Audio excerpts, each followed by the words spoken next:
Hmm.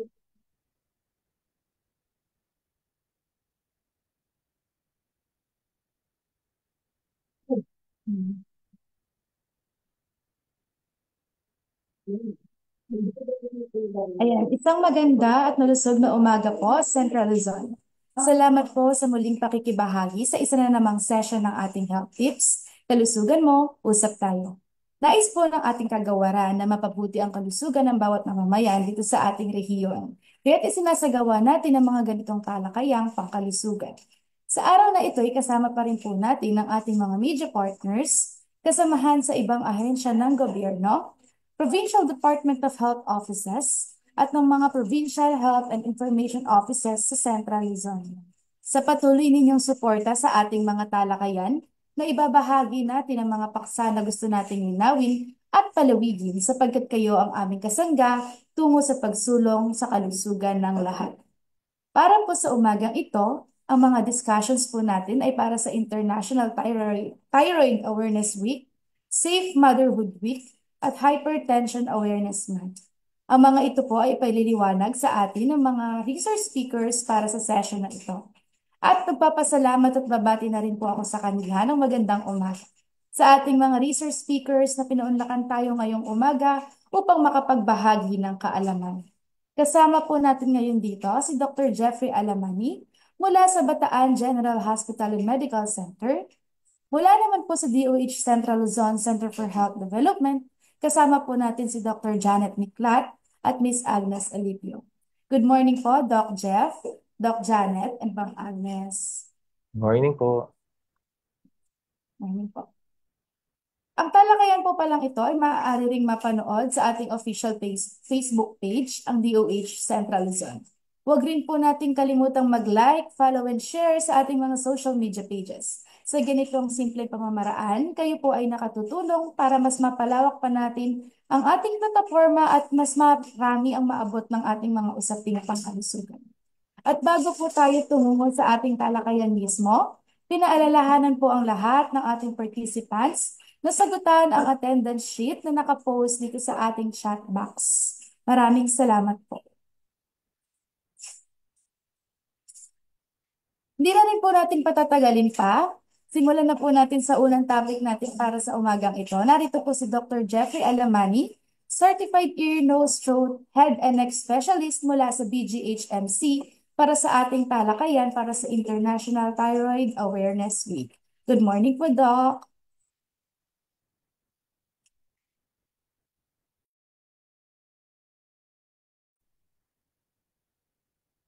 Magandang umaga. Maayos ba ang aking audio? Loud and clear po, Doc.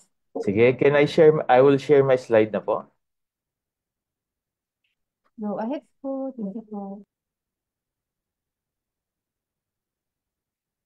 So, sa pasimula ng ating mga talakayan, muli ako si Dr. Jefferson A. Alamani, ang inyong kasama bilang medical specialist sa Bataan General Hospital and Medical Center. And again, ito ay celebration number 1 ng International Thyroid Awareness Week. Tapos, World Thyroid Day din sa May 25. So wala naman akong disclosure for this lecture. So ito ang ating mga objectives. Ano ba yung rationale bakit may mga thyroid awareness? And we have to differentiate yung mga tinatawag na mga hyper and hypothyroidism. Tapos ano ba yung mga programa na kaloob ng Department of Health, specifically the CLCHD, regarding sa mga thyroid disorders. So as an introduction, kailangan malaman natin na ang thyroid disorder sa Pilipinas ay prevalent. Ibig sabihin, madami. Kaya crucial sa public health and para sa atin na malaman. No? Tapos, ano-ano ba sa definition of terms muna? Ano-ano yung mga usual na thyroid disorders? Okay, yung sa leeg. And usually, dahil ito sa mga iodine deficiency. Ang susunod ay ang hypothyroidism. Ano ba ang kinakapaloob ng hypothyroidism? Ibig sabihin, kakaunti ang hormones na nagpo-produce, kaya parang mabagal, no? Fatigue, weight gain, and minsan depression. Yung mga hyperthyroidism, isipin nyo mabilis. Mabilis ang metabolism, kaya may weight loss sa pagbaba ng timbang, mabilis ang pagtibok ng puso, at mga kinakabahan. Sa mga thyroid cancer naman o masamang bukol, ito ay may mga tinatawag na iba't ibang uri ng mga malignancy sa thyroid gland. So, gaano ba ka-prevalent ang thyroid disorder sa Pilipinas? Noong 2012, nagkaroon ng study ang Philippine Thyroid Disease with a sample of almost 5,000. 8.53 had thyroid function na problem, no? Tapos, kailangang malaman din ninyo na yung goiter, yung malaki yung leeg, merong 8.9 na na-examine na individuals. So, talagang kung iisipin natin, meron talaga at nasa Pilipinas ito. Sa aming practice, karamihan ng aming nakikita ay meron din mga disorder o may problem sa thyroid. So, alam nyo ba na may nag-question na paano mo natin malalaman kung meron bang thyroid? And kailan tayo magkakaroon ng suspetsya na maging thyroid? Linawin lang natin ng kaunti leeg. No? Kapag ito ay nagkaroon ng problema, pwede siyang tawagin na goiter o bosyo, pwede siyang tawagin na hyper o hypo, o kaya may mga bukol. So tandaan, ang thyroid gland ay normal sa atin, no? Ito ay ginagamit natin sa metabolismo, sa laki and development. Tapos, so, paano natin ma-relate yung thyroid and then goiter? Tsaka ano yung mga differences, no? As paglilinaw ulit, yung thyroid gland, normal, lahat tayo ay may thyroid gland na nasa harap ng ating leeg. Tapos, nagkakaroon na lumalaki, kaya siya napapabilang bilang goiter. So, ang goiter o paglaki ng thyroid gland, usually, sabi ko nga kanina, ay pwedeng dahil mababa ang iodine sa ating katawan. At pwede rin may mga bukol kaya siya lumalaki. So yung mga pangunahin, yun yung madalas. So mamaya tuturo natin paano ba natin malalaman kung meron tayong problem o nakakapa sa leeg. Ano po? So again, yung goiter, paglaki. Tapos, minsan walang simptomas. Pero minsan, parang sumisikip ang leeg, no? Pag hinahawakan natin, minsan yung iba nating pasyente, nakahiga lang pero parang may mabigat. Merong pa ubo-ubo na hindi maintindihan na wala namang merong nagbabago yung boses, and minsan nahihirapan sa paglunok kasi medyo mabigat na yung nasa leeg. Again, pwede siyang dahil sa mga iodine,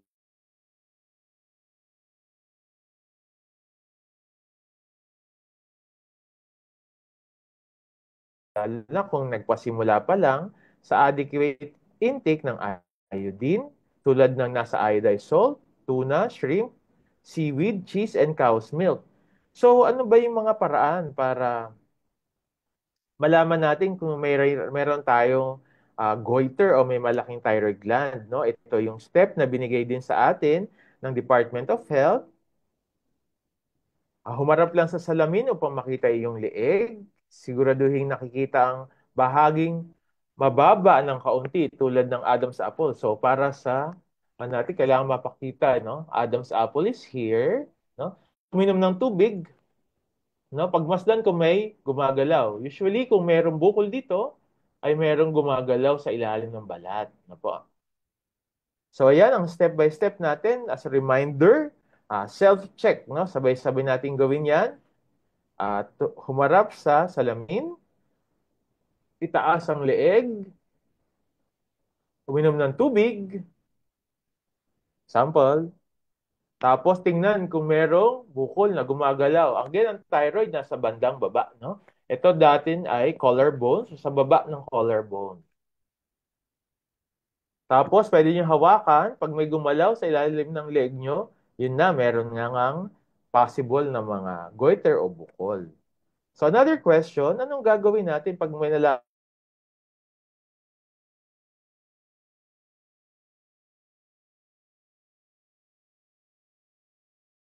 station, tulad sa amin sa Bataan General Hospital and Medical Center, na isang Apex Hospital na, meron kaming tinatawag na service telemedicine. So that is Hello Doc, no? Pero ito yung mga usual na ginagawa ay nagpapakuha ng thyroid function test. Ito ay sa pamamagitan ng dugo na hindi kailangan ng fasting kasama ang TSH, free T4, and free T3. And minsan nagpapa-thyroid ultrasound tayo. And then eventually kung talagang mayroong mga bukol na kailangan magkakaroon tayo ng biopsy. So, ang biopsy ay pwedeng sa needle biopsy and pwede rin tinatawag na pagbabiopsy sa pamamagitan ng operasyon o pagtanggal ng thyroid kasama yung bukol. So again, dito sa Bataan General Hospital and Medical Center, meron tayong tinatawag na teleconsultation. So, pwede niyong i-access ang hello.doc.bataan.ghmc.net. Magre-register lang kayo gamit ang iyong mobile number and iyong birthday. And then, pwede na kayong magpakonsulta at meron tayong iba't ibang doktor. And then, minsan, kapag kailangan makita at sino nakita, schedule. Sino-sino ba yung mga doktor na pwedeng tumingin sa mga ganito? Narito na kami, ang inyong ENT, head and neck surgeon. Pwede rin ang mga family physician and then the general surgeons as well. So again, sa Bataan General Hospital, pati yung eventually pag kailangang operahan ay nagagawa din dito. And soon, eventually, kapag nakompleto na ang lang mga gamit, pati ang mga ibang paraan pagkatapos ng operasyon. So that's another topic. Pero for now, kailangan ma-identify muna natin kung meron ba talaga tayong mga problem sa thyroid. So remember, pag nagpapakonsulta, magkapasalamat tayo sa PhilHealth dahil ang goiter o hypothyroidism ay pwede magkaroon ng reimbursement o sinasagot ng PhilHealth. So again, sa examination, it's very important. Bukod sa history o pagtatanong kung kailan nyo napansin yung mga bukol o paglaki ng leeg, kailangan ng mga examinasyon. Tulad ng nasabi namin, kasama kami, ENT, head and neck surgeon sa gumagawa na ito, general surgeon, and then the family physician. So another question is, ano ba yung difference ng hyper and hypothyroidism? Kanina, nabanggit na natin sa pangmabilisan, pag mabagal, parang hypothyroidism, and parang pag mabilis, hyperthyroidism. So, ganun ko sinasabi sa aking mga pasyente para mas madali nilang maintindihan. Pero sa pag-iisa-isa natin, isipin nyo ang hyperthyroid, madaming thyroid hormones, hypothyroidism, kaunti ang thyroid hormones. So, ano-ano ba yung mga sintomas na kadalasan napapansin? Minsan kasi hindi naman lahat ito kailangan makita nyo tulad na nasa sa larawan.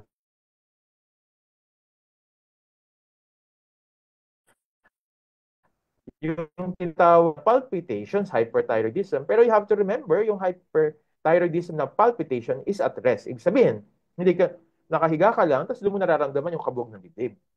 Tapos pag nagpapa-check up, tumataas ang blood pressure.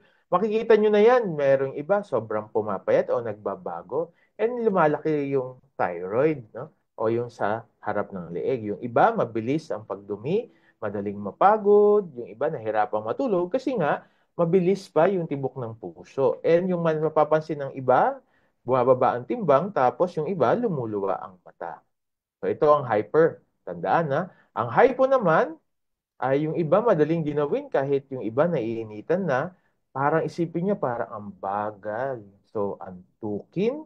Minsan dahil mabagal ang metabolismo, yung timbang tumataas, nagiging dry ang balat, and constipated. So, kabaligtaran naman ng hyper. Yung iba natutuyo ang hair kasi nga hindi hydrated, no? Napansin nyo, pagkatuyo ng buhok, pagkatuyo ng balat. And madaling mapagod. At yung iba ay napupunta sa depression. So, paano ba nalalaman, no? Bago tayo pumunta sa question, paano ba nalalaman yung kung talagang confirmed na hypo o hyper? Talagang kinukuhanan po namin after ng history and physical examination ay yung mga test, TSH, free T3, and free T4. So ano po ba sa sunod na question, yung programa ng DOH at Bataan General Hospital relating sa thyroid? Number one, meron tayong mga National Salt Iodization Program. So October 21, National Iodine Deficiency Day. May mga awareness campaign. Again, yung Goiter Awareness Week last 4th week of January. International Thyroid Awareness Week last week of May. And then World Thyroid Day, May 25. So ano pa po, yung iba ay Thyro Mobile Program. So as a review, meron tayong ASIN Law. Yan po ay Republic Act number 8172. So, nire-require na magkaroon o meron tayong sapat na iodine sa ating mga pagkain o specifically sa ating salt. Kaya nauso noon ang iodized salt, no? And then, gaano ba ang iodine ng kailangan natin? So, ito yung table lang para magkaroon tayo ng idea na habang tumatanda, from children hanggang sa pagtanda ay tumataas. At tumataas pa ang pangangailangan lalo na sa mga buntis at nagpapagatas. So, bukod sa iodized salt, saan pa ba natin nakikita o makukuha yung iodine na ating kailangan? So, meron tayong mga salmon, cod, meron din of course sa nuts, pero karamihan nito ay milk, yogurt, cheese, egg. Iodine na available naman sa atin, yung mga oysters, seaweeds, no? At syempre, kaya nga important ang iodized salt. Pero 1/4 teaspoon lang, no? Mag-iingat pa rin, no, na hindi tayo sobra sa alat. Ang next natin sa mga ginagawa ng CLCHD ay ang awareness campaign such as nung last week of January, ang Goiter Awareness Week. At ngayon, sa tulong nila ay nakabilang tayo sa ganitong selebrasyon, ang World Thyroid Day and of course the International Thyroid Awareness Week. So bukod pa doon, ang World Thyroid again ay May 25 kasama ang Department of Health, the European American Thyroid Association and Thyroid Federation International. So, ang tema ngayong taon ay thyroid disease and AI or artificial intelligence. Kung gusto niyo pong magkaroon ng karagdagang kaalaman tungkol dito, ay pwede niyo pong screenshot para mapunta kayo sa registration na nakikita niyo sa screen. Okay, next po tayo. So again, yung pangatlo na sinabi ko kanina ay ang Tyro Mobile Program. So nung nilaunch ito kamakailan lang dahil nakita nga na merong mga parte sa Pilipinas na merong mababa ang iodine. So sila mismo ang nagsasagawa ng mga pagkuha ng laboratory, history sa so nakapunta na sila sa iba't ibang panig ng Pilipinas. Yung nakamalapit sa atin na napuntahan nila ay sa Baguio. So again, yung dagdag ay of course ang pagkakaroon ng mga educational campaigns, no? Yung ating mga sineshare sa mga Facebook. And of course, kailangan ma-engage natin yung community, yung kayo po, no? Kailangan from here dapat sasabihin nyo sa mga kakilala nyo. Kasi paano nyo malalaman? Una, syempre yung kanina natin, yung self-check ng leeg, ipakita nyo sa kanila. Gano'n ba kadalas sa magandang pag-self-check? Pwede tayong mag-self-check every month. Ano po? So again, sa role ng Secretary of Health, of course, mas palakas yung prevention, diagnosis, and management ng mga thyroid disorders. So kailangan ma-implementation nationwide para makinabang ang mas nakakarami. And of course, collaboration sa mga local government, and kailangan masama din yung kalusugan, yung thyroid health. Kaya naalala ko nung bata pa kami, ini-encourage na talaga ang paggamit ng iodized salt. No, again, medyo matagal na rin yon. So, ginagawa ito para ma-reduce ang thyroid disorders. Pero huwag kayong matakot dahil kung meron man kayo mga problems sa thyroid, pwede namin po kayong matulungan sa mga consultation.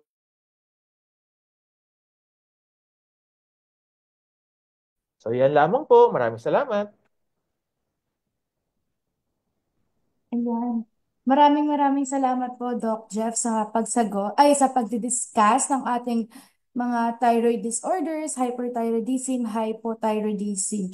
And ang mga katanungan po mula sa ating participants or advanced questions ay naipadala natin kay Doc Jeff at nasagot niya na rin po ang ilan sa mga ito sa kanyang discussion. Maraming salamat po doon, Doc, and we really appreciate po. And may ilang mga karagdagang katanungan lang po mula rin sa discussion natin kanina. So, unang tanong po dito, regarding po sa thyroid disorders, nasa lahi po ba ang pagkakaroon nito or namamana po ba ito? Napakagandang katanungan yan, no? So, Napapansin nyo, lagi namin, tinatanong talaga namin kung merong sa mga kamag-anak nyo na meron ding thyroid disorders. Kasi medyo meron siyang relationship, no? Yung may mga kamag-anak na mayroong problem sa thyroid, ay pwede rin on. So, usually nag-a-appear ito mga age ng 40. So, 30s to 40s to 50s, dun una napapansin. Um, Lalong tumataas, kung lalo na kung may family history ng mga may thyroid cancer. So pag ganun, kailangan mas madalas kayong nagsa-self-check ng leeg. Kasi yun lang yung mga sintomas. And very dapat tayo ay maging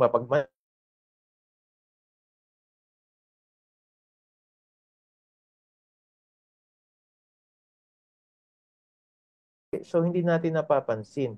Maganda, merong outside people, o ibig sabihin, yung pwedeng kasama sa trabaho, kasama sa eskwela, kung meron sila napapansin na pagbabago. Kunwari na, yung mataba dati, biglang pumapayat, pero hindi naman nagre-reduce, hindi naman tumatakbo.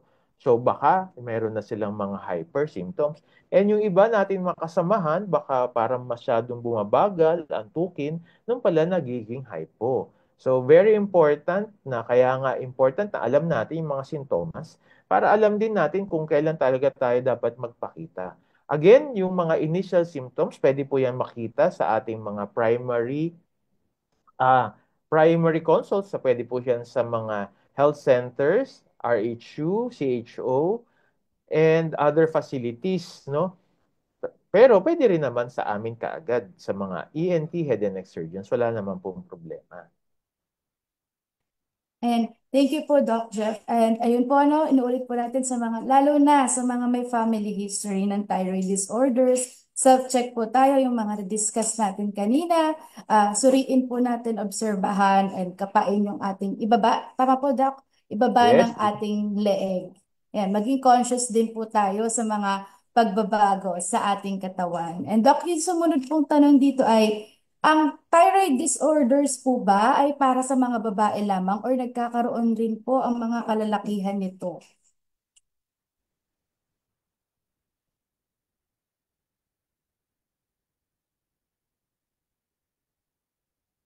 Na-mute kayo, ma'am. Pero I think yung Sorry. question is with regards kung ito ba ay primarily sa females, no?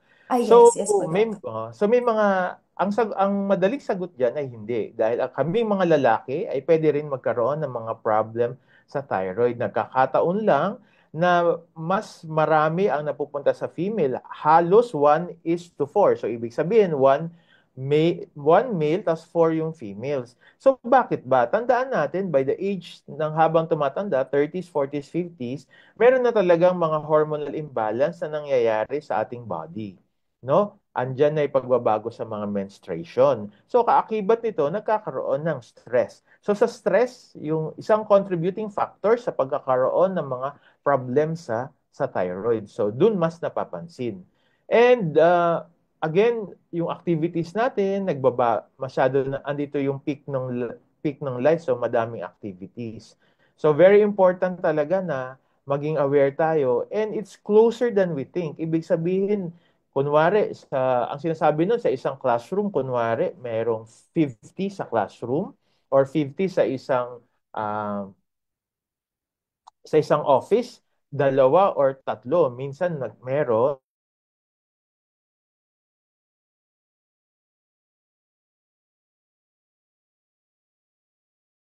communication para maging mas aware pa yung mga marami.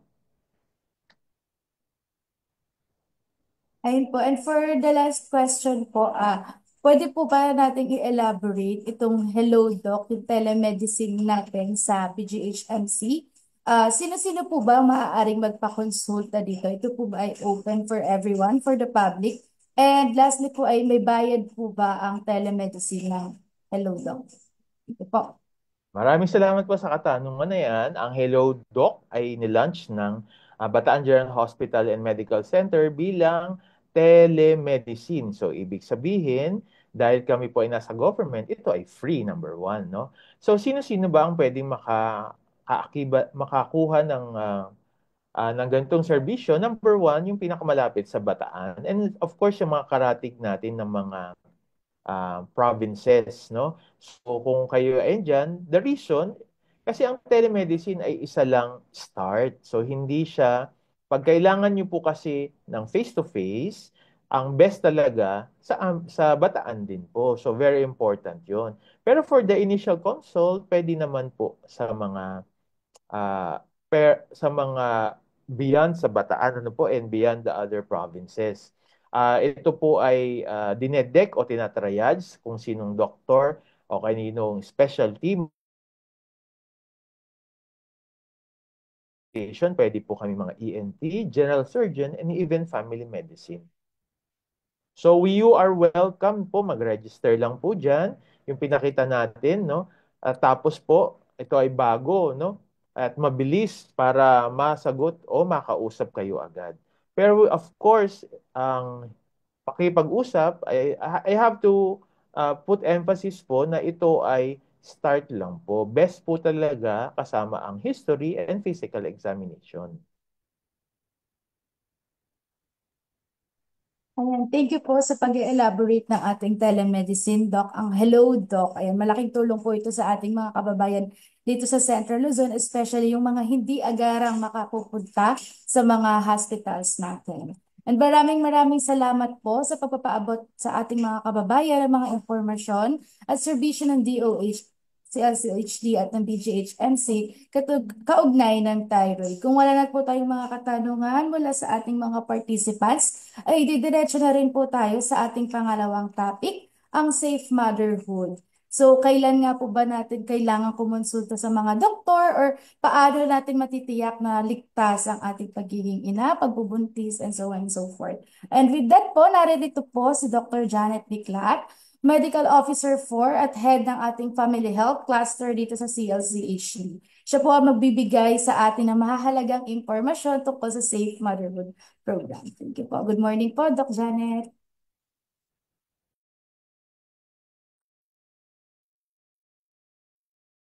Good morning po, ma'am. Good morning po to everyone and sa mga kasama pong resource persons this morning. Salamat din sa CMU for this opportunity to advocate for our Safe Motherhood program. Am I coming in loud and clear po? Yes po, Doc. Thank you. Ma'am, kami na po mag-share or kayo po? Kayo na rin po siguro para po may control kayo kung kailan mag-next slide. Thank you po.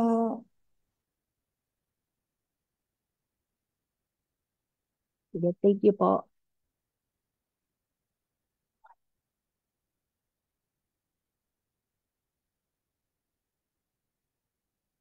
Ayan. Nakikita na po yung slides. Yes po, visible na po. Okay, so good morning po ulit sa ating lahat po. Allow me po to share some information about our Safe Motherhood program and our Safe Motherhood Week. So as per proclamation, Presidential Proclamation number 200, Series 2000, second week of May is Safe Motherhood Week. So our theme for this year ay kalidad na pangangalaga sa ina, kalusugan ng sanggol may garantiya. Sa ating National Safe Motherhood Program, ito ay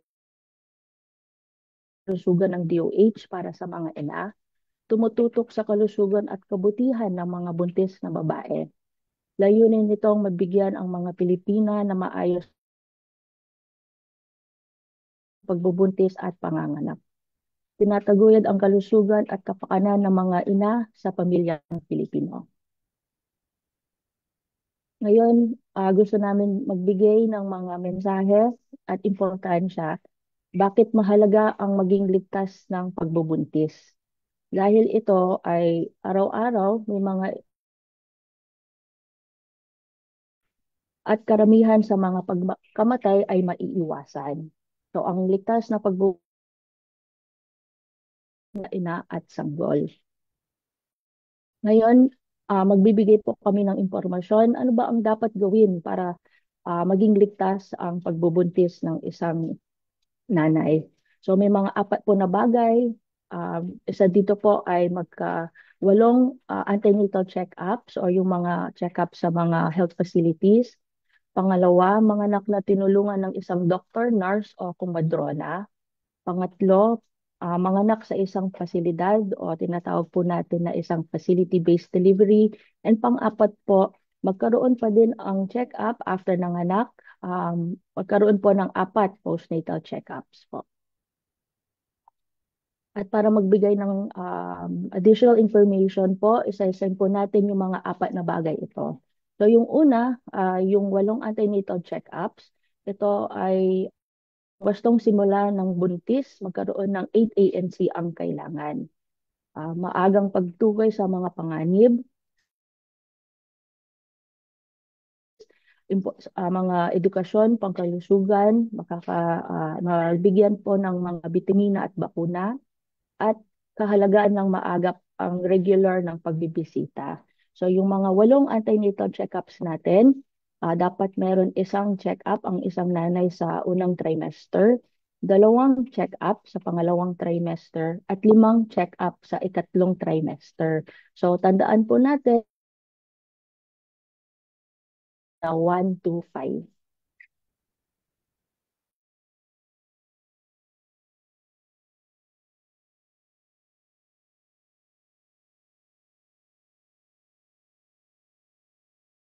Katulad ng payo,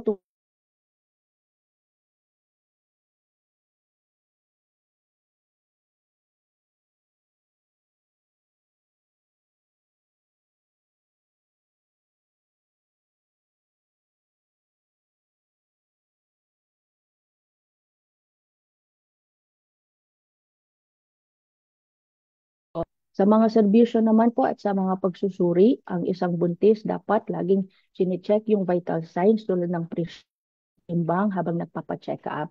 Magbibigay din po ng kalusugan ng ngipin at bibig. Dapat yung isang buntis, isang nanay makaka-receive ng isang mother-baby book at magdi-discuss din yung birth plan niya. Ito po ay isang plano para sa ligtas na panganganak. Yung mga test na dapat makuha ng isang nanay din ay mga test para sa anemia, blood typing or kung ano yung type ng dugo, mga test ng ihe, at saka mga test kung may diabetes o infection. At magbibigay din ng bakuna kontra tetano. Sa mga bitamina naman, isang buntis habang nagpapa-check up po ay makaka-receive or dapat maka-inom din ng ferrous sulfate o yung mga iron ito, folic acid at sa mga high-risk pagbubuntis, mga calcium carbonate para maiwasan yung taas ng presyon habang buntis. Okay. Gusto lang po namin ngayon bigyan din ng importante at maintindihan ng isang nanay at ito ay mga babalang senyales sa pagbubuntis. So, yung buntis or even kahit katapos lang manganak, dapat alamin ano yung mga danger signs nito. So, ang mga danger signs, katulad ng mataas na lagnat at paghihina,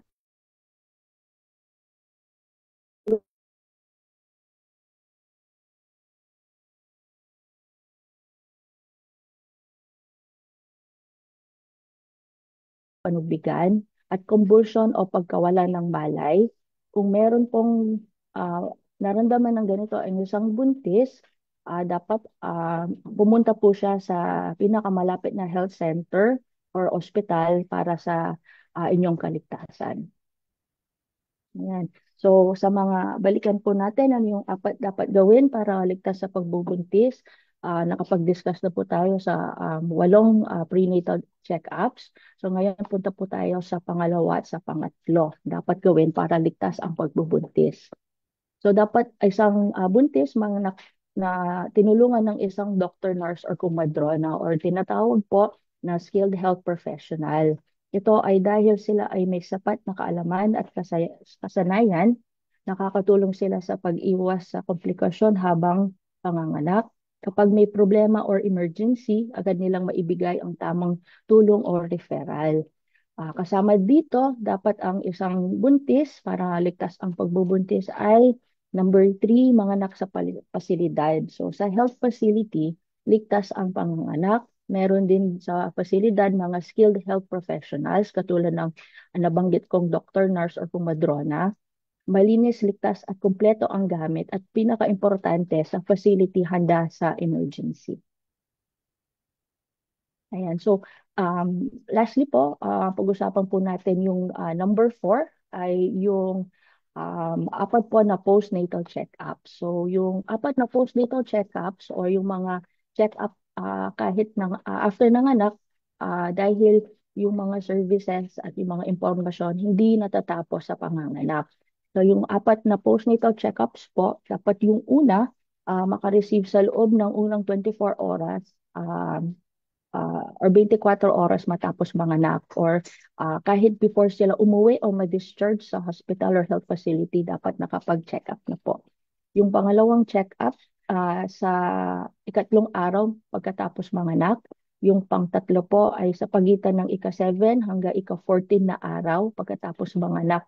And yung huling check up dapat makuha sa ika-6 na linggo pagkatapos manganak. So ano po yung gagawin or ginagawa sa mga check-ups na to after ng anak ang isang buntis ay makaka-receive din ng mga impormasyon at edukasyon katulad ng mga payo tungkol sa eksklusibong pagpapasuso at family planning counseling, makakatanggap ng bakuna ang sanggol, and importante din alam din ang isang nanay mga babalang senyales pagkatapos manganak, hindi lang para sa kanya pero para sa sanggol.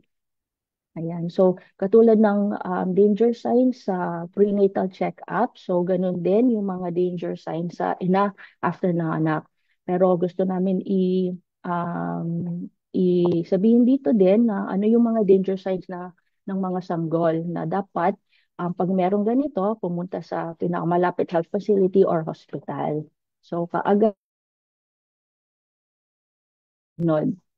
yung di madalas sumuso o ayaw sumuso, paninigas, lagnat, ng lalamig, namamaga ang puso o may nana o dugo, naninilaw ang sakong ng paa, mata o balat, di kumikilos o di madalas kumalaw, at may nana ang mata o balat. Ayan. So, pinaka-importante po ang apat na bagay ito na gawin po ang isang buntis para ligtas na pagbubuntis po niya. Ayan. So lastly po, gusto lang namin magbigay ng panawagan sa lahat para sa ligtas na pagbubuntis. Uno pa sa mga ina, kumuha po kayo ng tamang impormasyon, magkipag-usap sa inyong pamilya para sa tamang desisyon na angkop sa inyo. No, mag-regular at kumpletuhin po yung check-up. Remember po, 1 to 5 po ang mga check-up natin habang buntis and 4 after ng anak. And sa mga ina, sundin po ang payo ng mga healthcare workers. Sa mga healthcare workers naman natin, magbigay po tayo ng tamang impormasyon at kalidad na serbisyo, maagap na referral sa mga buntis, at gabayan at suportahan ang buntis sa bawat hakbang na kanilang paglalakbay. Ngayon, ang panawagan namin sa LGUs o yung mga local government units natin ay palakasin ang sistema at suporta gaya ng mga libreng check-up, yung mga kinakailangan mga test at bitamina at gamot. Mag-provide po tayo ng ligtas ng pasilidad sa panganganak. Siguraduhin ang sapat na bilang ng mga bihasa at dedikadong staff sa pasilidad at transportasyon lalo na sa mga oras ng emergency. And lastly po, panawagan natin sa komunidad, no, magtulungan po tayo bilang isang komunidad para alagaan ang mga buntis. No, hikayatin sila magpa-check up na regular at kompleto. Tulungan sa pagpunta sa health center at suportang emosyonal para sa ligtas at pagbubuntis at panganganak. Ayan. Muli po, yung team po natin sa Safe Motherhood Week ay kalidad na pangangalaga sa ina, kalusugan ng sanggol may garantiya. Alagaan natin ang mga ina para sa kalusugan ng sanggol at magandang kinabukasan ng susunod na henerasyon. Muli po, maligayang Safe Motherhood Week po sa inyong lahat. Ayan, maligayang Safe Motherhood Week po sa ating lahat. And salamat po sa discussion na ito, Doc Janet. Ngayon ay alam na rin po natin kung ano nga ba ang mga maaari nating gawin upang matiyak ang ligtas na pagbubuntis. Nalaman na rin natin kung ilang beses natin kailangan magpa-check up during and after pregnancy. And i-emphasize lang po din natin na ang check-up with qualified healthcare professional ay regular at hindi yung pag may nararamdamang komplikasyon lamang. And thank you po for that call to action. Right information, kailangan po natin yan. And mas malakas na sistema at suporta para sa safe motherhood at ang tulungan ng community para matiyak natin ang kaligtasan ng pagbubuntis ng ating mga kasama sa lipunan. And habang mainit-init pa rin po ang discussion, ay tumuloy na rin po tayo sa ilang mga katanungan mula sa ating advanced questions. So sa ating mga participants po, maaari rin po kayong magpadala pa ng mga katanungan dito sa ating chat box. So para po sa una nating tanong, kailan po natin kailangang pumunta or magpakonsulta sa isang healthcare professional kung tayo ay nagbubuntis?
Ayun pang nawala po si Doc. Habang inaantay lang din po natin, pinapaalalahanan po ulit ang lahat na ang attendance link po natin ay nasa ating chat box. Makikisuyo lang po na maaari, kung maaari ay pakisagutan ito. Salamat po.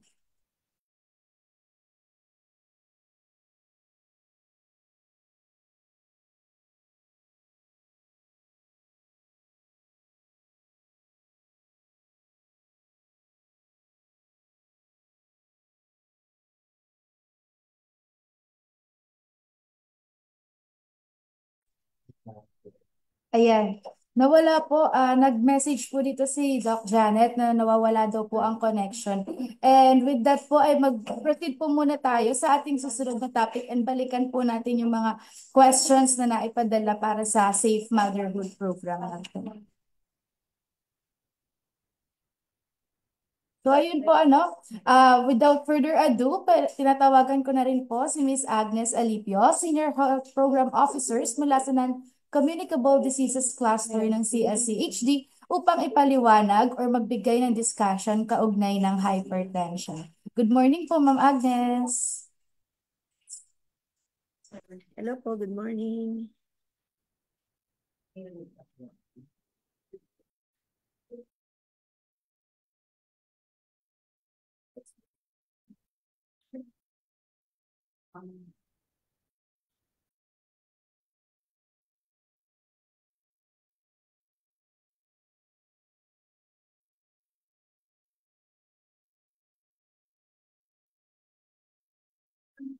Nakikita na po yung ano po. Yes po, visible na po.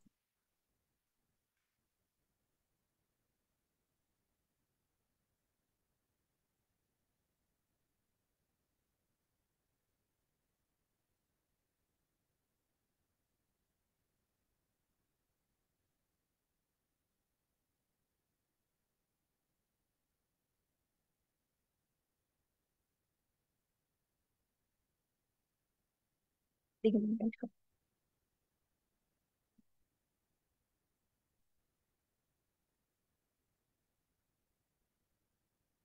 Hello po, audio check. Okay po ba yung audio ko? Hello po. Salamat po. Magandang umaga po sa ating lahat.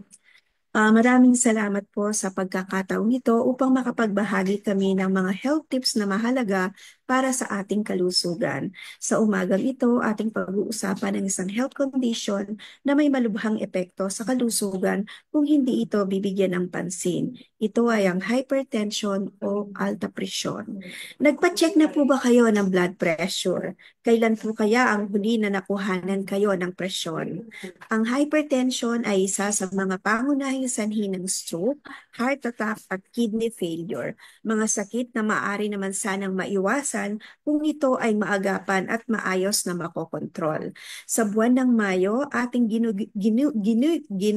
ginugunita ang World Hypertension Awareness Month at sinusuportahan din natin ang May Measurement Month na layuning hikayatin ang publiko na sukatin ang kanilang blood pressure at mas maging mulat sa mga panganib ng hypertension.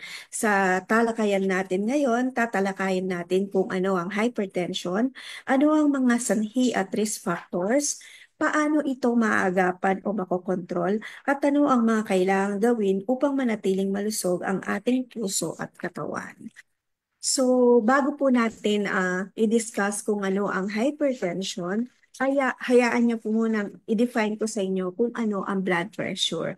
Ang blood pressure, ito po yung force or pwersa ng dugo habang dumadaloy ito sa ating mga ugat tuwing tumitibok at nagpapahinga ang puso. Imagine niyo po ito para itong pressure ng tubig sa hose. Kapag nagdidilig po kayo ng halaman at napakalakas ng pressure ng tubig, no? Doon sa hose. Kapag sobrang lakas ng pressure, maaring makasira o masira yung hose na ginagamit natin. Ganon din ito sa ating ugat. No? Ang hypertension o mataas na presyon ng dugo ay isang kondisyon kung saan mataas ang pwersa ng dugo laban sa mga dingding or walls ng ating mga ugat or arteries. Siyempre, kapag hindi po ito naagapan, maaari itong magdulot ng seryosong pinsala sa iba't ibang parte ng katawan. Ang blood pressure po ay sinusukat, no, using two numbers. Yung unang numero o yung itaas ay tinatawag na systolic blood pressure.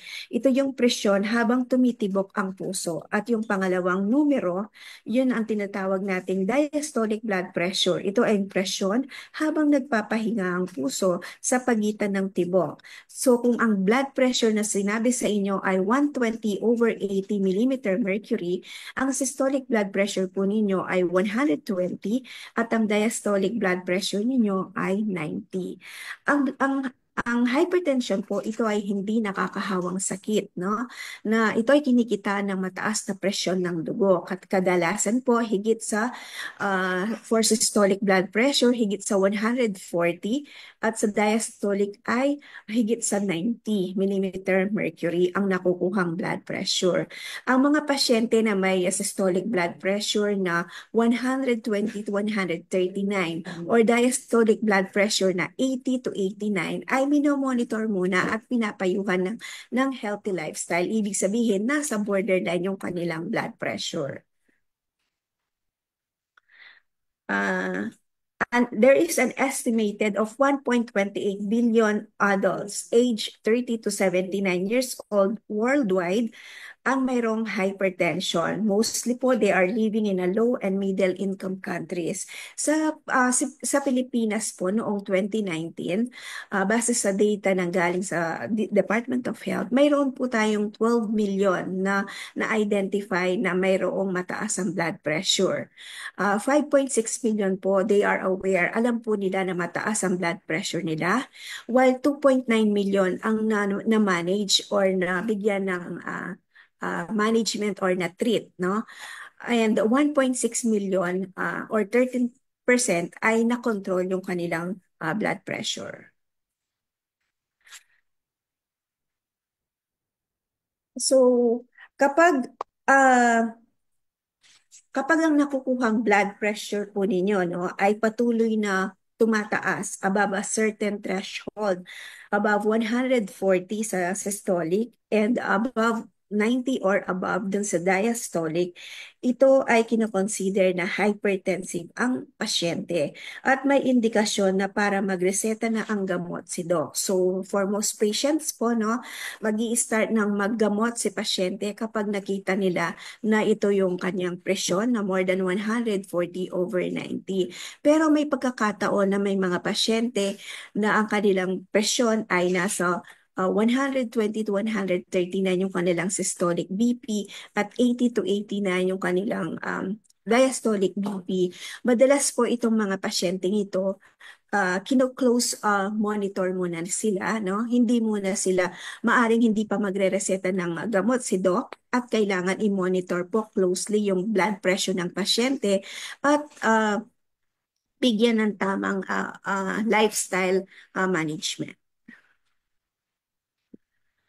Mostly po tayo, ina-associate natin yung mataas ang blood pressure kapag nakaka-experience o nakakaranas po tayo ng masyadong masakit ang ulo, mabigat yung likod ng o yung batok natin, no, yung sa back of the neck, nahihilo, parang nasusuka, no? And then mayroong parang nanlalabo yung paningin, no? Pero may mga pagkakataon po or may mga pasyente na walang mga simptomas na nararanasan o nararamdaman until na ma-develop yung mga life-threatening complication katulad po ng heart disease or stroke. Kaya kinoconsider po yung hypertension as silent killer. Madalas may dinalang pasyente sa hospital, sa emergency room dahil nag-collapse. Kapag chinyek ang BP, mataas yung kanyang blood pressure. Kapag tinanong natin kung ano yung dati niyang blood pressure, hindi po niya alam kasi hindi siya nagpapacheck ng blood pressure. Kaya ini-emphasize po natin kapag walang mga sintomas, hindi po ibig sabihin na normal yung blood pressure natin. Kaya kailangan, no, ipacheck po natin yung ating blood pressure. So the only way po para ma-detect natin na mataas yung blood pressure natin is ipa-check natin sa ating mga healthcare providers, mga healthcare workers, no, ang ating blood pressure. Ngayon po dahil may mga automated devices na pwede na nating i-monitor or kunin yung sarili nating blood pressure. So gaano ba kadalas dapat magpa-check ng or magpa-screen for blood pressure, no? Sa mga adult po, no, 20 years old and above, for those na wala po silang mga cardiovascular diseases risk factors. For example, hindi naninigarilyo, tama naman yung timbang, active yung individual, no? Pwede na pong magpa-check annually kahit isang beses lang in a year. For those naman po na pasyente with cardiovascular disease risk factors, naninigarilyo, overweight or obese, malakas uminom ng alak, no? Malakas kumain ng maalat at matataba. At least every 3 to 6 months yung pag-check po ng blood pressure or every visit niya dun sa facility.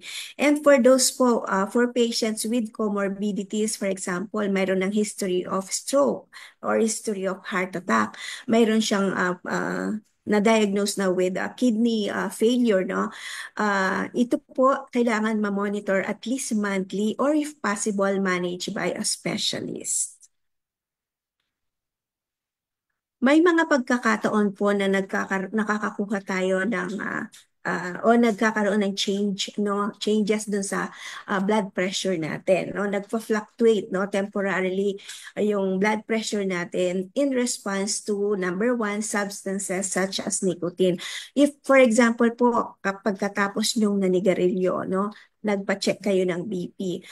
For sure, no, makukuha natin, hindi yung dating presyon ang makukuha natin dahil katatapos lang ninyong manigarilyo or pagkatapos nyong uminom na may mga caffeine or alcohol, no? So kailangan huwag muna nating ipa-check yung blood pressure.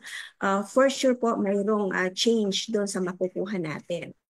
Also sa mga activities like for example, pagkatapos mo lang nag-lecture ng 1 hour, no? Pag nagpa-check ka ng BP, for sure mataas yung makukuha, or pagkatapos mong nag-exercise, nag-gym or nag-zumba. Kaya dapat kung magpapacheck po kayo ng blood pressure, kailangan magpahinga muna at mag-relax bago natin ipacheck yung BP. Mayroon din tayong tinatawag na stress or anxiety, no? Kapag nakakaranas po tayo ng stress, for example, no, na mga estudyante tayo, malapit na yung exam natin, board exam, hindi pa tayo masyadong nakapag-review, hindi pa tayo prepared. Or halimbawa, empleyado po tayo, mayroon tayong mga deadline na mga kailangan i-submit na reports na stress tayo, nagkakaroon tayo ng anxiety. Maaring tataas yung blood pressure natin. May ibang mga pasyente, no, kapag nagpapacheck sila or nagpapa-BP sa isang doktor or sa mga nurse, no, mataas yung nakukuha nilang blood pressure. Ang tawag po dito ay white coat syndrome. Pero kapag nagpa-check naman sila sa iba, normal naman yung nakukuhang blood pressure. Tinatawag po natin itong white coat syndrome kapag ang nagbi-BP ay doktor or nurse, no, or midwife or any healthcare provider. Kapag puno rin yung ating bladder, no, yung pantog natin, no, kailangan umihi muna tayo bago tayo magpa-check ng blood pressure para makuha natin yung accurate measurement. Also, yung kailangan tama yung body position kapag nagpapa-check tayo ng blood pressure. So, blood pressure changes throughout the day based on your activities. So, once a diagnosis po is confirmed, na diagnose na ni Doc na ikaw ay hypertensive, mayroon ka ng hypertension, sa mga rural health unit po sa ating mga health center, sinasama na po kayo, ini-include na yung pasyente doon sa kanilang hypertension registry. In that way po, mabantayan yung pasyente kung nagkakaroon ng progress, bumababa ba, nagkakaroon na nagiging normal ba yung blood pressure para po mabantayan yung pasyente doon sa kanyang blood pressure. And also dahil yung mga mga LGUs natin sa mga RHUs, nagpo-provide din po sila ng mga gamots for hypertension para po ma-include kayo doon sa kanilang registry at ma-allocate po kayo ng gamot for hypertension. Ang DOH po nag-augment din po ng mga gamot for hypertension sa ating mga local government units. Mayroon tayong dalawang types of hypertension, yung tinatawag nating primary or essential hypertension at secondary hypertension. Yung sa primary or essential hypertension, wala pong definitive cause. Hindi natin alam bakit tumataas yung BP. No? Pwede nating i-associate ito baka dun sa kanyang lifestyle. No? Mahilig kumain ng maalat, matataba, overweight, obese, naninigarilyo. And for secondary hypertension, mayroong underlying cause bakit tumataas ang blood pressure ng pasyente. For example, mayroon siyang renal problem or endocrine problems or endocrine disorders or baka buntis yung pasyente, no? Dahil sa pagbubuntis niya, kaya siya nagkaroon ng hypertension. Ito yung tinatawag nating preeclampsia. So ano po yung mga risk factors, no? Ano yung mga nagpapadagdag ng tsansa para ang isang tao ay magkaroon ng hypertension? Ito po ay yung tinatawag nating mga non-modifiable risk factor at modifiable risk factor. When we say non-modifiable risk factors, ito po yung factors na hindi natin ma-change or mababago, no? We cannot do something about it, we cannot modify it, kaya tinatawag na non-modifiable. For example, yung age. As we age po, no, mas maraming mga sakit ang pwedeng magkaroon ng isang tao, no? So isa na dito yung hypertension. Yung hypertension po most common sa mga adults over age of 65. Pero mayroon din mga mas bata na nagkakaroon din ng hypertension. Hindi lamang po mga bata, hindi lamang po matatanda ang nagkakaroon ng hypertension. Mayroon din mga bata na nadadiagnose with hypertension. Another non-modifiable risk factor is family history. If one of your parents or both of your parents ay may hypertension, mataas ang risk mo para ikaw ay magkaroon ng hypertension. Also, yung mga other health condition, may sakit ka sa bato or ibang other disease condition, kaya mataas ang risk mo para ikaw ay magkaroon ng hypertension. Whereas yung modifiable risk factor naman po, ito yung mga factors that we can modify, that we can change. Pwede nating baguhin ito. For example, lifestyle. Kung halimbawa, no, tamad kang mag-exercise, physically inactive ka, no, para maiwasan mo yung mga risk factors na yon, pwede kang maging physically active, mag-exercise. Also, yung maging mindful ka dun sa mga kinakain mo. Ano ba yung usually yung kinakain mo? Ano yung diet mo? No, yung usually kapag mataas sa mantika, mataas sa salt, high in sodium, no? Kaya yung hypertension, sinasabi natin na lifestyle-related disease dahil nga ito ay konektado or may connection doon sa lifestyle natin. Kung halimbawa naninigarilyo or mangiinom ng alak, yun po ay mga risk factor sa hypertension. So ano po yung mga signs and symptoms? Kanina na-mention na rin natin itong mga signs and symptoms, no? Usually severe headache, sobrang pagsakit ng ulo, nahihilo, no? Parang nagkakaroon ng red eye, nosebleed, parang may naririnig, no? Na maingay doon sa kanilang tenga, nape pain, bigat sa likod ng kanilang leeg, fatigue, anxiety, kailangan po ma-refer ka agad ang pasyente sa isang higher level of care, for example, sa mga hospital, clinic, or emergency room.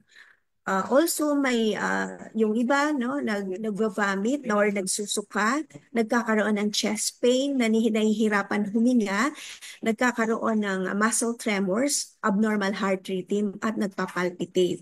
So, kailangan po mag-seek kaagad ng help yung pasyente.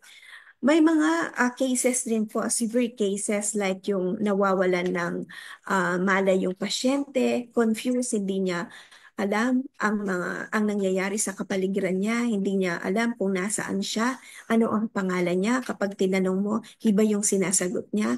May signs of stroke, no? Face drooping, arm weakness, parang utal kung magsalita at nahihirapang magsalita. Kailangan na pong immediately kailangan madala sa isang emergency room ang pasyente, no? Usually kapag ganito na po yung mga symptoms, ito yung mga pasyente na dinadala sa mga intensive care unit. So, paano po natin mapiprevent ang hypertension? Number one, manage your weight, no? Kumusta po yung weight natin, no? Kailangan po alam nyo yung inyong BMI or basal body mass index, no? Paano po natin makukuha yung ating BMI? Kailangan alam natin yung ating weight in kilogram and yung height natin in meter. So, ang computation for BMI is i-divide po natin yung kilogram over meter square. Ang normal na BMI ay 18.5 to 22.9 for Asians, no? So, dapat kung overweight po kayo, kailangan mag-lose kayo ng weight, no? Be more physically active. Pwede kayong maglakad, mag-run, mag-swim, dancing, or activities that build strength like lifting weights. Eat healthy. So, eat enough fruits, vegetables, and low-fat dairy products, no? So, as much as possible po, i-avoid po natin yung mga pagkain na mataas sa sodium, no? Like yung mga fast food, no? Yung mga chichirya, hotdog natin, yung mga canned goods. So, maging mindful po tayo dun sa mga kinakain natin para ma-prevent yung hypertension. Healthy lifestyle, no? Kung naninigarilyo po kayo, no? Baka kailangan nyo na pong ihinto, no? Yung paninigarilyo dahil alam naman natin kung ano yung epekto ng sigarilyo sa katawan ng isang tao. Also, yung alcohol, pwede naman pong uminom, no? Pero dapat in moderation. Kung maiiwasan na hindi tayo iinom ng alcohol, so mas mainam po, mas makakatulong po iyon para maiwasan po natin yung pagkakaroon ng hypertension. Medicine check. Kung halimbawa nag-prescribe po si doc ng gamot for medication, you need to take that medication on time based doon sa binigay na instruction ni doc. Hindi ang maintenance medication for hypertension po, no, hindi po siya katulad ng gamot for sa lagnat o gamot sa pain kapag wala ng lagnat or wala ng kirot. Pwede na nating hihinto. So kailangan po, no, i-follow po natin yung prescribe or yung in-advise ni doc. And then manage your stress. Take time to relax once in a while. Kanina na-mention natin, isa sa mga risk factor ay yung pagkakaroon ng anxiety or stress. So dapat magkaroon tayo ng work-life balance. So how do we manage? Paano po natin i-manage yung blood pressure? So measure your blood pressure on a regular basis, no? Madalas, kanina na-mention po natin na kino-consider natin ang hypertension as silent killer kasi may mga individuals na wala po silang mga simptomas pero mataas yung kanilang blood pressure. So kailangan po, no, maging routine, maging habit na po na magpa-check po tayo ng ating blood pressure. Talk with your healthcare team, no, especially dun sa mga nurses or doctor natin, kung ano yung i-follow po natin yung mga advice nila, especially for example dun sa mga activities, no, yung mga food na kakainin natin, and also kung paano natin iinumin yung mga gamot na inireseta ng doktor. Make lifestyle changes kapag mataas yung blood pressure po ninyo, no, kailangan maging physically active tayo at maging mapili po tayo dun sa mga sa mga kinakain natin as much as possible. I-include natin sa diet natin, sa meals natin, yung gulay, isda, at yung mga ibang mga fish, green and leafy vegetable, no? And making other lifestyle changes. Take your medicine. Always ask questions if you do not understand something. So, kailangan alam nyo po kung paano iinumin yung gamot nyo na inireseta ng doktor. Kung sinabi po niyang once a day or kailangan isang beses, isang araw, iniinom po natin ito, no? So, kailangan po kahit nakukuha na natin na normal yung blood pressure natin, kailangan po i-follow natin yung advice ni doc at hindi po natin ititigil yung gamot na yon na unless na-inform po natin si doc.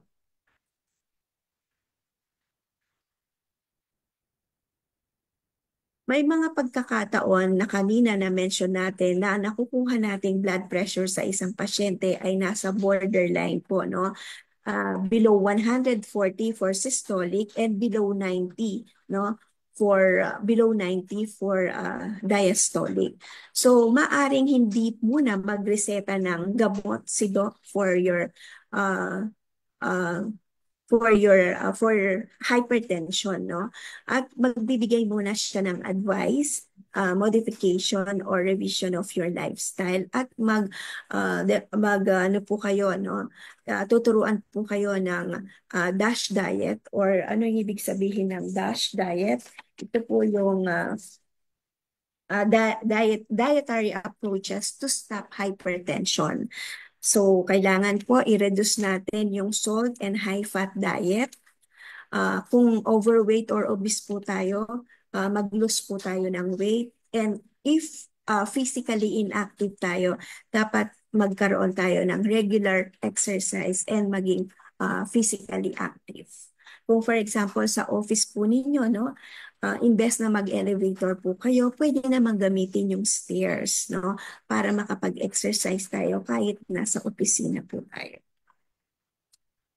Anong mangyayari sa atin, no? Anong mangyayari sa isang pasyenteng with hypertension kapag pinabayaan po niya ito at hindi niya binigyan ng pansin, no? Number one, pwede po siyang ma-stroke or ma-heart attack, no?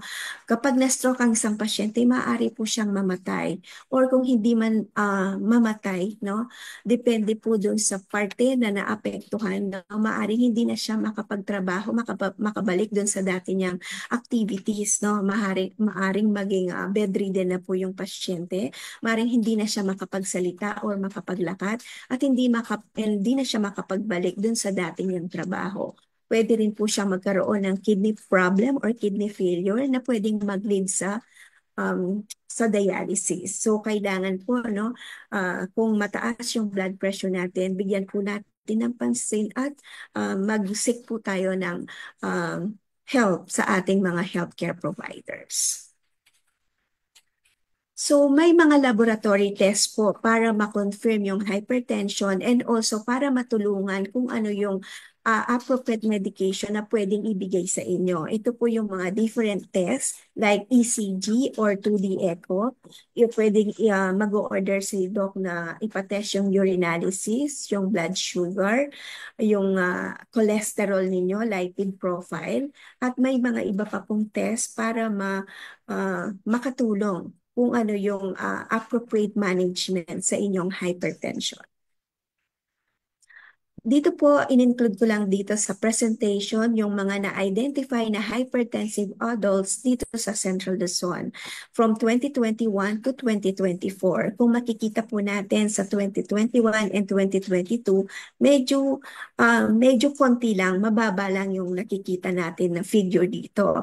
Maaring dito, no, under-reported po dahil noong panahon na ito, ang 2021 and 2022 ay panahon po ng COVID-19 pandemic.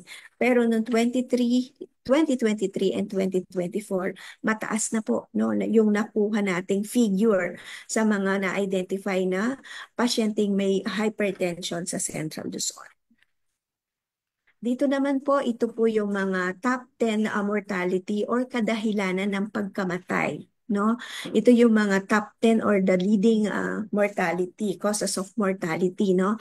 From 2020 to 2024. Noong 2020 and 2024, pumapang-apat po yung hypertension sa mga leading cause of mortality. While in 2021 hanggang 2023 ay nasa pangatlo. So, for the take-home message po, hypertension is a major cause of morbidity. Ibig sabihin, dahilan ng pagkakasakit, and mortality, dahilan ng pagkakamatay. And kailangan po siyang ma-address kaagad. No? Kung halimbawa nakita mo na mataas na yung BP mo, hindi po natin pwedeng sabihin, next month ko na lang ipapa-treat yung aking hypertension. No? So kailangan po kapag once na-diagnose na po tayo na may hypertension, kailangan na po natin mag-seek ng medical advice or medical help. So it is an extremely common condition. However, it is still underdiagnosed and undertreated. Ang hypertension po ay madaling ma-diagnose at madaling magamot. Ang aim po natin dito sa pagmamanage ng hypertension ay walang magkaroon ng komplikasyon, walang organ na maapektuhan. Walang organ na maapektuhan sa isang tao. So besides pharmacology, we have other choices and one has to be acquainted with that choice. Hindi po ibig sabihin na umiinom na tayo ng gamot sa hypertension ay pwede na nating kainin kung ano yung gusto natin.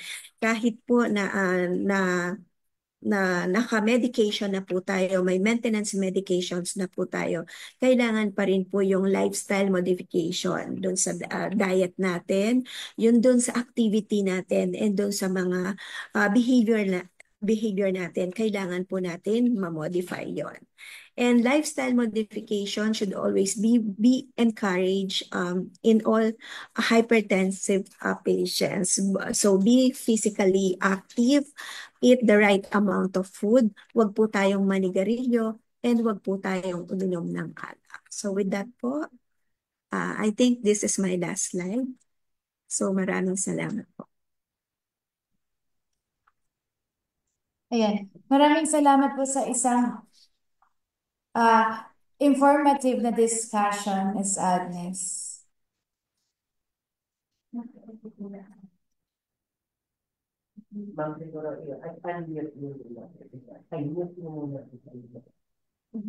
Ayan. And inuulit lang din po natin na ang hypertension ay silent killer. Posibleng wala itong sintomas, pero gaya nga po ng nabanggit kanina, ito ay madaling ma-diagnose. So mahalaga po itong naging discussion natin para sa ating lahat, especially ngayon na alam na natin kung kailan nga ba natin kailangang i-check or i-monitor ang ating blood pressure, depende sa ating health situations. At pati na rin po yung mga posibleng dahilan ng pagtaas ng ating blood pressure. And of course, lifestyle modification po, kailangan nating lahat. Dito po sa DOH may maikli po tayong palatandaan kung ano nga po ba dapat nating gawin. So ito po yung tinatawag nating TED, TED, tamang pagkain, ehersisyo at disiplina sa katawan. And gaya po kanina, i-diretso na rin po tayo sa ating mga questions. Muli po kung may katanungan po tayo, pwede po tayong magpadala sa ating chat box dito sa Zoom. So, for Ma'am Agnes po, unang tanong po dito ay, namamana po ba ang pagkakaroon ng mataas na blood pressure and eventually pagkakaroon ng hypertension? Yes, hypertension can be hereditary. If one or both of your parents have high blood pressure, your risk of developing it is higher. Mataas po yung risk ninyo kapag one or both of your parents ay mayroong hypertension or na-diagnose sila with hypertension. However po, lifestyle factors like diet, physical activity, weight, and stress also play a big role in its development. Ayan, so ayun po, narinig po natin kay Ma'am Agnes na namamana or maaaring maging factor ang ating genes ng pagkakaroon ng hypertension. So, if you think or you know that one of your parents or both of them has hypertension or nag-high blood din sila, siguro po dun po tayo sa regular na pag-check ng blood pressure natin. And sunod pong tanong dito ay, nabanggit po natin kanina na may mga gamot tayo for hypertension, may mga maintenance medicines po tayo. So ang tanong po ay, may access points po ba ang publiko or mayroon po ba silang maaaring puntahan para makakuha ng libreng gamot kaugnay ng hypertension? Yes po. So kanina na-mention natin, once na na-diagnose po ang isang pasyente with hypertension, no, pupunta po sila sa ating mga rural health unit para po sila ay ma-register dun sa kanilang hypertension registry. Ang mga rural health unit po ay nagpo-procure ng mga gamot for hypertension para ipamigay, no, sa ating mga pasyente na nandoon sa registry. Ganon din ang Department of Health po. Tayo po, no, sa kagawaran ng kalusugan dito po sa Central Luzon, CHT, nag-augment po tayo ng mga gamot for hypertension na ibinababa po yan sa ating mga rural health units. Also po, yung ating mga some LGUs, yung may mga PhilHealth Consulta providers po sila, also distribute medicines po as part of their primary care package. Ayan, maraming salamat po. So meron po pala tayo mga free medicines na maaaring makuha sa ating mga LGUs dito sa Department of Health para sa hypertension. And isang magandang information po ito para sa ating lahat, especially hindi na natin kailangan pang problemahin yung mga panggasto sa ating maintenance medicines for hypertension. And dito po sa ating chat box, may tanong po si Miss Mika Bautista. Tama? Mika Bautista, ang tanong po niya ay, kung na-stroke po at naging pagdurugo ang utak, ito po ba ay madali ang operation or nakukuha po ba siya sa gamot? Okay, so yan po, depende po yun sa assessment ng doktor at mga different diagnostic procedure po, no, na mag-undergo yung pasyente. May mga pagkakataon po na dumugo ang utak pero hindi na po pwede ang operation. Pero may mga pagkakataon po na ina-advise ng doktor na pwedeng operahan. So, depende po yan sa sitwasyon at kondisyon ng pasyente. I-explica naman po ng doktor yan, depende po doon sa resulta na nakuha nila doon sa mga diagnostic procedure. Thank you po.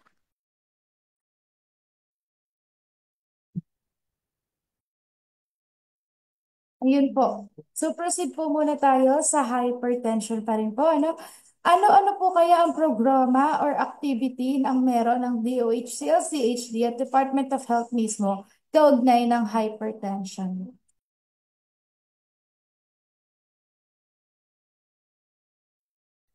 So, dati po, no, mayroon ang mga LGUs po, mayroong na-establish mga na-establish na DOH Hypertension and Diabetes Club. I believe mayroon pa rin po sa mga REGs natin or mga LGUs na aktibo pa rin yung kanilang mga club na ito. Dito po, they promote healthy lifestyle practices, offers free medicines, and monitors patients, no? Yes. Pero dahil po noong panahon ng pandemic, marami po sa mga club na ito na naging inactive. Kaya ini-encourage po sana natin yung ating mga LGUs, mga REGU, na i-activate ulit yung ating mga DOH Hypertension and Diabetes Club.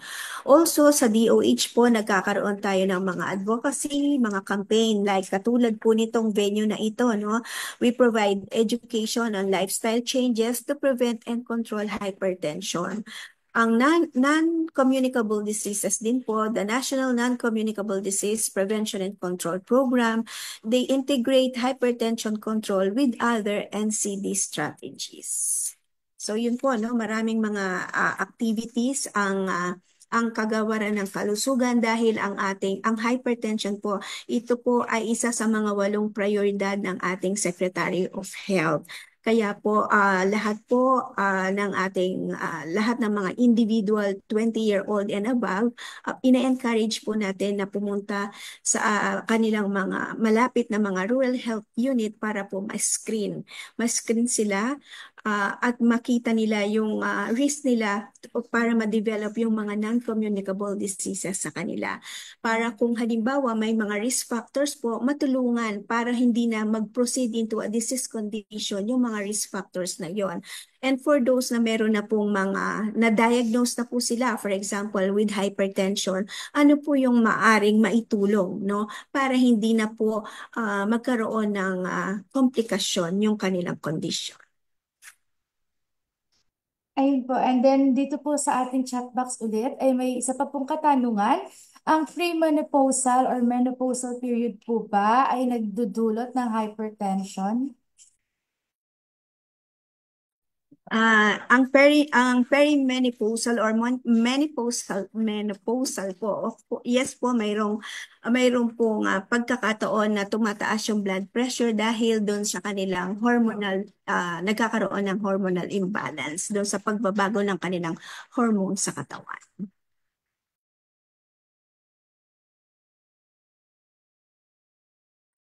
Ayan, mukhang wala naman na pong ibang katanungan para sa hypertension. And with that po, if nandito po si Doc Janet, pwede po ba nating balikan ang mga questions kanina regarding Safe Motherhood Program? Good morning po. Hello po, Doc. Nagkaroon lang po tayo ng internet connection problem earlier. Ano po? So, ayun po yung kanina, unang tanong po, kailan ko po kinakailangang magpakonsulta sa isang healthcare professional kapag nalaman kong buntis ako? Ito po ba ay agaran after first trimester and so on and so forth? Yeah, salamat po sa tanong, no. So, once alam ng isang babae na buntis po siya, so dapat agad as soon as possible, as early as possible, mag-start na po ang nagpakonsulta na po siya sa isang OB po. Yeah. Thank you po, Doc Janet. And I think kaugnay na rin po ito nung pangalawang tanong dito na what is the first thing I should do upon learning that I am expecting a child? So ano po kaya yung unang dapat gawin kapag nalaman na posible or nagdadalang tao tayo? Ayan. So, yung pinakauna ay ulit din is magpakonsulta sa isang OB para pag nagpakonsulta lahat ng impormasyon, lahat ng serbisyo na dapat makuha ang isang buntis, makuha na po. So yung mga iba din pong mga questions po, pwede din itanong sa doktor.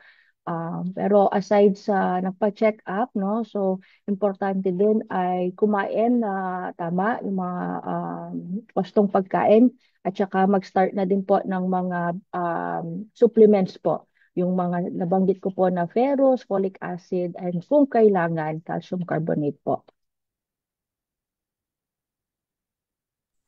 As early as possible ay magko-consult na tayo para kay baby na rin po. And sa atin po syempre, sa mga magiging mommies. Yan. And then, kasunod na tanong po, bukod po sa mga buntis or kapapanganak pa lamang, may iba pa po bang programa ang Department of Health or ang CLCHD para sa mga ina? Yes po, madami po yan. So, yung mga programa ng DOH, so meron po tayong mga programs specifically sa mga buntis, no? Na correlated din sa buntis, yung mga family planning po natin. We also have yung nutrition program, yung immunization program. Meron din po yung oral health program. And then kung yung isang buntis or isang babae ay may mga ibang sakit, no, katulad ng hypertension or yung may thyroid, similar sa mga na-discuss kanina, meron din iba-iba programa para dun po. Ayan. Maraming salamat po, Doc Janet, sa pagbibigay sagot sa ating mga katungan. With that po, proceed na rin po tayo. May katanungan po dito regarding naman po sa thyroid or sa thyroid awareness, thyroid disorders. Kay Dr. Jefferson Alamani po. Nandito pa po ba siya? Po, Doc.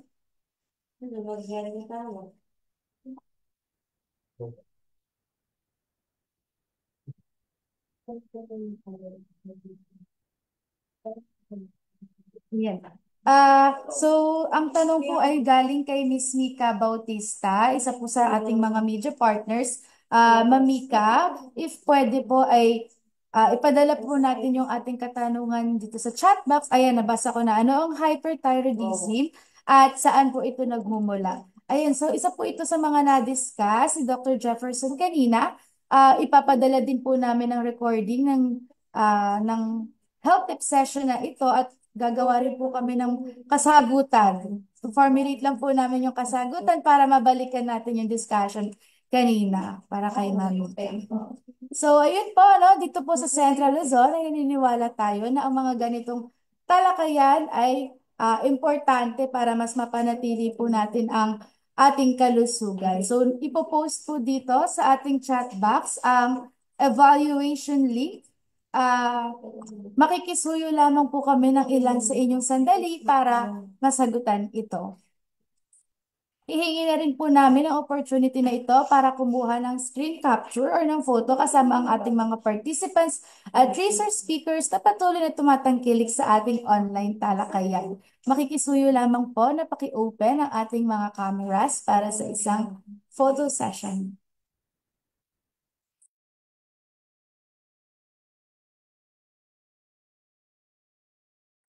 Ayan. Sige po, mag-screen capture po ako. In 3, 2, 1. Ayan. Maraming salamat po. Dito na rin po nagtatapos ang ating session para sa umagang ito. Maraming salamat po sa pakikiisa. Sana po ay marami kayong natutunan mula sa ating health experts. Maraming salamat po sa mga nakilahok. Naway maikalat natin ang mga wastong kaalaman na ito sa ating komunidad at sa mga speakers na naglaan ng oras para magbahagi ng kaalaman. Maraming salamat po. Patuloy po tayong magsama-sama sa pagsulong sa ating kalusugan. Magkita-kita po tayong muli sa susunod na health tip session upang talakayin ng iba pang importanteng mga paksa para sa ating kalusugan. Thank you very much po. Isang mapagpala at malusog na umaga sa ating lahat. Happy Monday po!